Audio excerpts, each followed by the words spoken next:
Cham Talks, um podcast para ouvir ciência. Olá, bem-vindos à Cham Talks, um podcast para ouvir ciência, à rubrica Breve Introdução a. Sou a Isabel Araújo Branco e estamos no Cham, Centro de Humanidades, para conversar com Pablo Hernández Sau sobre as mobilidades. Pablo Hernández Sau é investigador colaborador do Cham, Centro de Humanidades, e docente da Universidade Pablo de Olavide, em Sevilha, especialista em História Global do mundo ibérico do século XVIII. Bem-vindo, Pablo, e obrigada por aceitares o nosso convite. O que queremos dizer com mobilidade e qual a diferença em relação a movimento? Muito obrigada pelo convite, Isabel. O prazer é todo meu. Usamos frequentemente o termo mobilidade como sinónimo de movimento, mas nos últimos 20 anos sociólogos, antropólogos, geógrafos e outros investigadores têm vindo a fazer distinções importantes. Por volta dos anos 2000, teóricos como John Urry ou Mimi Scheller questionam a ideia da mobilidade como uns simples atos de deslocação. Mas não é bem assim. Recuperam eles a importância da experiência, do movimento e o impacto do controle, da organização, da performatividade, dos deslocamentos nas sociedades contemporâneas. O movimento é um ato intrínseco a nós, não? A todos nós como seres vivos. Mesmo quando estamos parados, há movimento no nosso corpo. A sangue circula, ou respiramos, ou há bichinhos, não? Dentro de nós. Falar de mobilidade implica uma consciência desse movimento, do nosso corpo em direção a algum lugar ou de outros corpos em direção a nós. O geógrafo, por exemplo, o geógrafo Tim Criswell distingue entre movimento entendido como deslocação do ponto A a ponto B e a mobilidade também como esse movimento de ponto A a ponto B, mas uma experiência subjetiva e culturalmente determinada daquele deslocamento.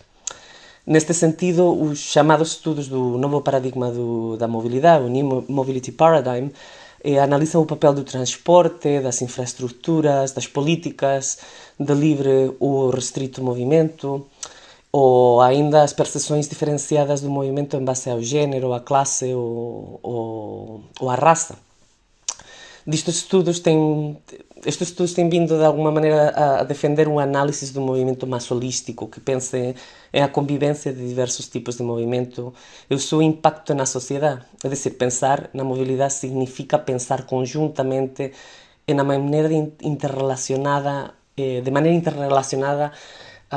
as migrações de longa distância e os movimentos diários ou usuais, como aqueles que estamos a falar da sangue, do corpo.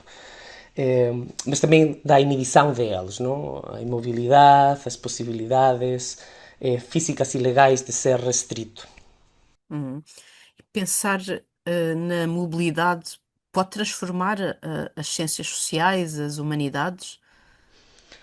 Eu acho que sim, com certeza. Eu acho que esta nova maneira de pensar, este New Mobility Paradigm propõe às ciências sociais uma maneira nova de pensar e analisar o mundo que nos rodeia.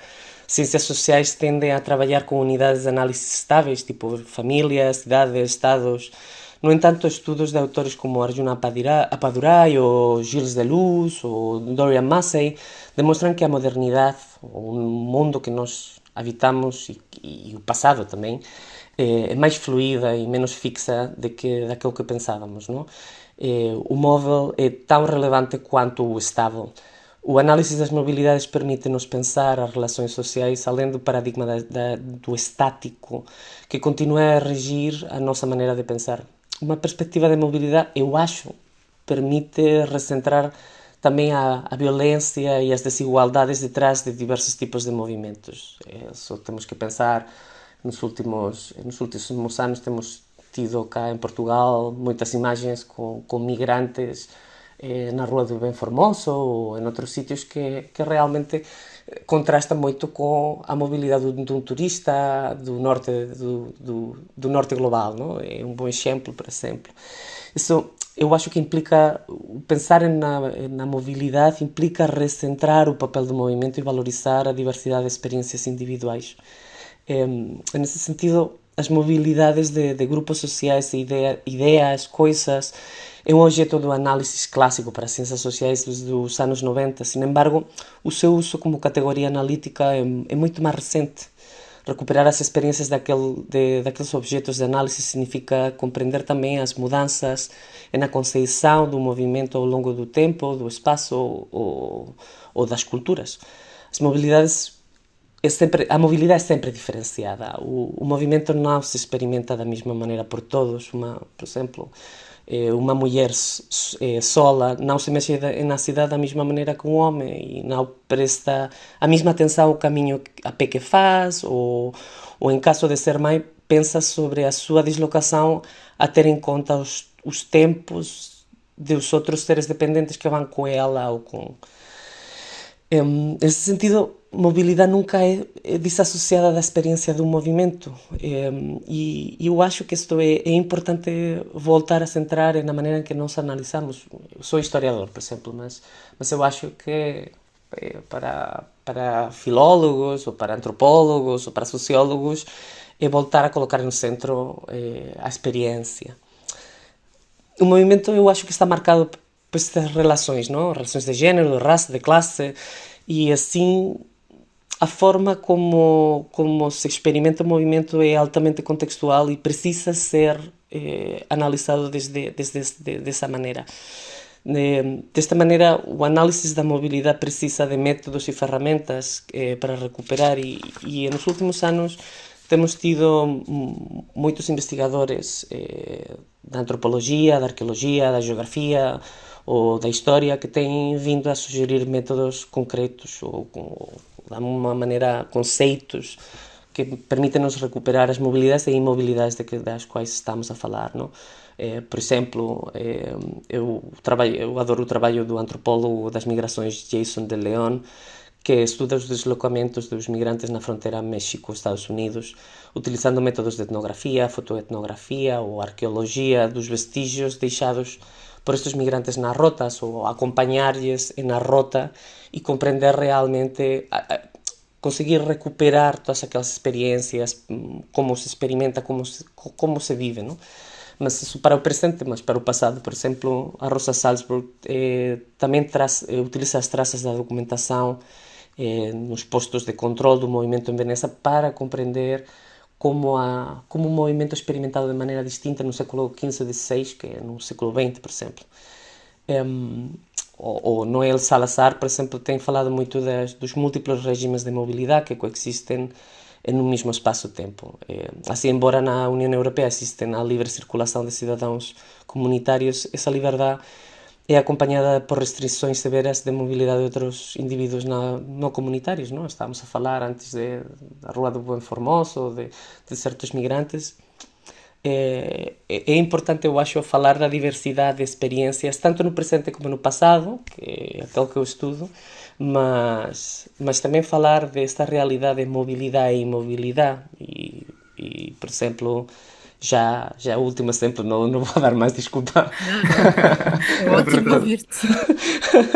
É um artigo muito recente das historiadoras Ana Strulya, Malika Seni e Lamin Mané, que tem falado muito da imobilidade, não? No passado, a importância de pensar na hipermobilidade, mas também a restrição ou os condicionamentos, as relações de poder que estão implicadas. E eu acho que é importante.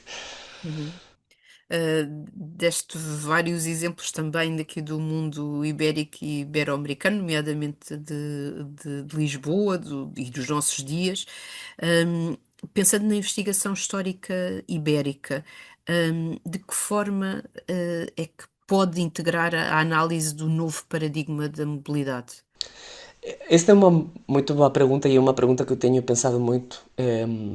Como falávamos, eu trabalho com mobilidade em rios coloniais como o Zambeze ou o Mississippi, e a realidade é que as historiografias ibéricas, ou hispânicas, mas também lusas, desde os anos 90 têm assistido a um crescente interesse pelo papel das diásporas, dos agentes transnacionais e transculturais nos impérios modernos português e espanhol, desde o século XIV até o século XIX.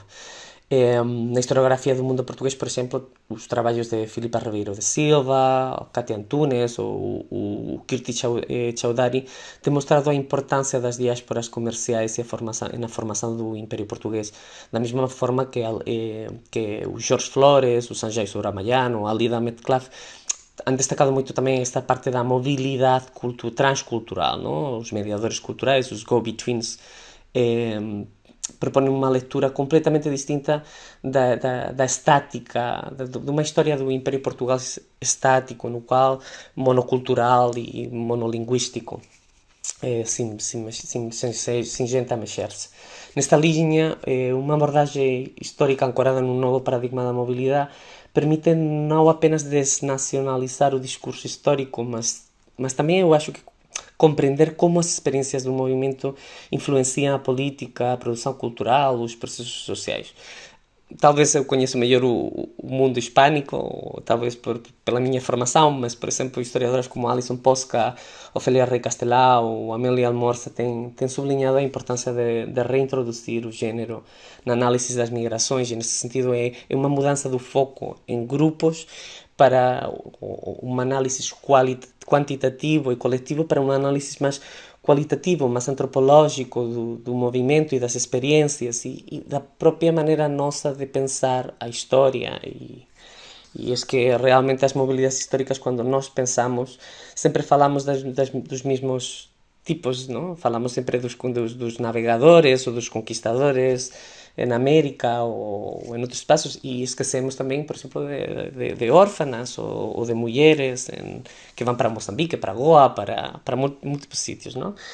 E tampouco pensamos sempre em mobilidades de longa distância, não? Pensamos nas migrações, mas não conectamos também com as mobilidades urbanas ou interurbanas, regionais, e eu acho que uma perspectiva, por exemplo, do novo paradigma da mobilidade permite-nos pensar conjuntamente ou colectivamente em grandes migrações pequenas e também inibição do movimento, não? Voltar a colocar a relação da inibição do movimento, por exemplo, de pessoas escravizadas.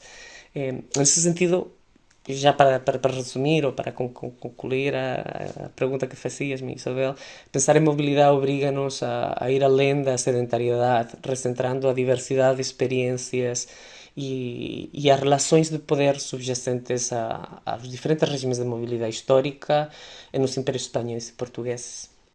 Muito obrigada, Pablo, por todas estas explicações. Obrigado eu.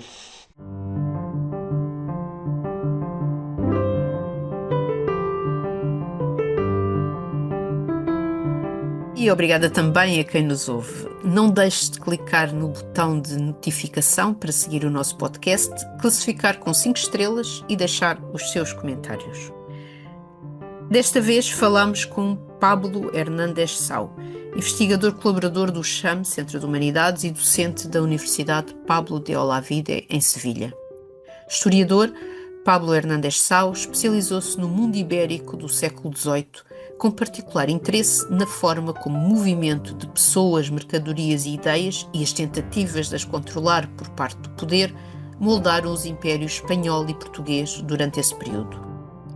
Em 2025, desenvolveu no CHAM o projeto Riverscapes, Política de Mobilidade nas Vias Navegáveis Coloniais Ibéricas 1750-1840.